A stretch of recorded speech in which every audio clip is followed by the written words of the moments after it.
எப்பவுமே கடைசியா பேசினா பேசுறதுக்கு மேட்டரே இருக்காது. உலகெங்கும் வாழும் ஒட்டுமொத்த தமிழனுடைய ஒப்பற்ற தலைவர் கேப்டனுடைய நல்லாசையுடனும் நம்முடைய கழகத்தினுடைய பொதுச் செயலாளர் புரட்சி அன்னியாருடைய தலைமையில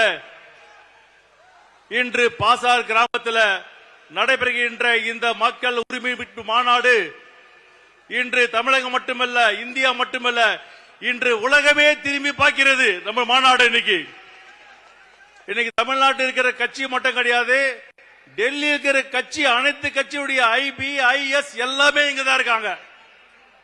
எனக்கு தெரியும் இது பாசார கிராமமா இல்லை சென்னை மாநகராட்சியா? கடலூர் மாவட்டம் என்றாலே கேப்டனுடைய கோட்டை. ராசியான மாவட்டம் கடலூர் மாவட்டம். 2011 3 சட்டமன்ற தொகுதி வெற்றி பெற்ற மாவட்டம் நம்முடைய கடலூர் மாவட்டம். எனக்கு ஒரே ஒரு ஆசை, 2011 தலைவர் அவர்கள் 29 சட்டமன்ற தொகுதியில் வெற்றி பெற்று தமிழகத்தினுடைய எதிர்க்கட்சி தலைவராக கேப்டன் அவர்கள் சட்டசபைக்கு சென்றார். மீண்டும் அதே தொகுதியிலே தேமுதிக வெற்றி பெற்று நம்முடைய பொதுச் செயலாளர் அவர்கள் தமிழகத்தினுடைய துணை முதலமைச்சராக பதவியேற்க வேண்டும் என்று என்னுடைய ஆசை.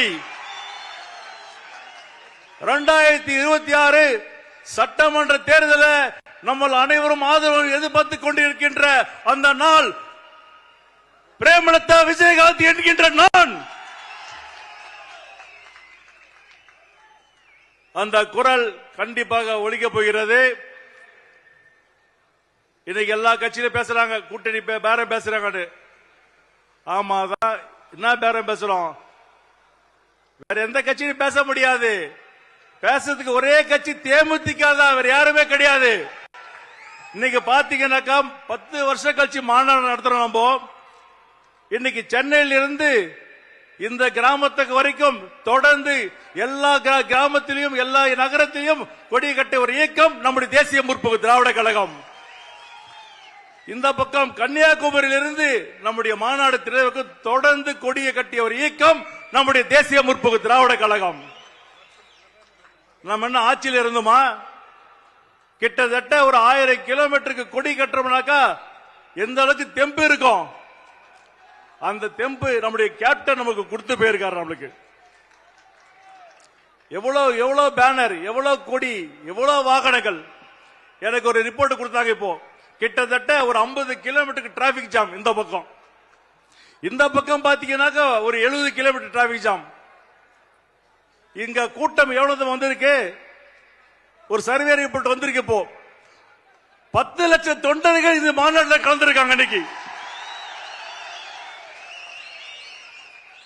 அப்ப நான் ஏன் பேரம் பேசக்கூடாது?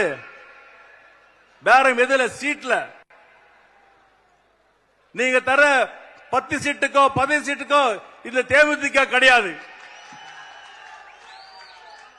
தேமுதிக எங்க கூட்டணி போகிறதோ அந்த கட்சி தான் வெற்றி பெறும், அந்த கூட்டணி தான் வெற்றி பெறும், ஆட்சிக்கு வரும். ஆகையால் டைம் இல்ல, நான் எவ்வளவு பேச நினைச்சிருந்தேன். கண்டிப்பாக இதே இடத்துல நம்ம அனைவரும் கூட்டணி சேர்ந்து எல்லா கட்சி தலைவரை இதே இடத்துல வர வச்சு ஒரு மீட்டிங் போடுவோம். அந்த மீட்டிங் வெற்றி பெற்று நம்முடைய கூட்டணி வெற்றி பெற்று நம்முடைய பொதுச் செயலாளர் தமிழகத்துடைய துணை முதலமைச்சராக வருவார் என்று கூறி விடைபெறுகிறேன். நன்றி, வணக்கம்.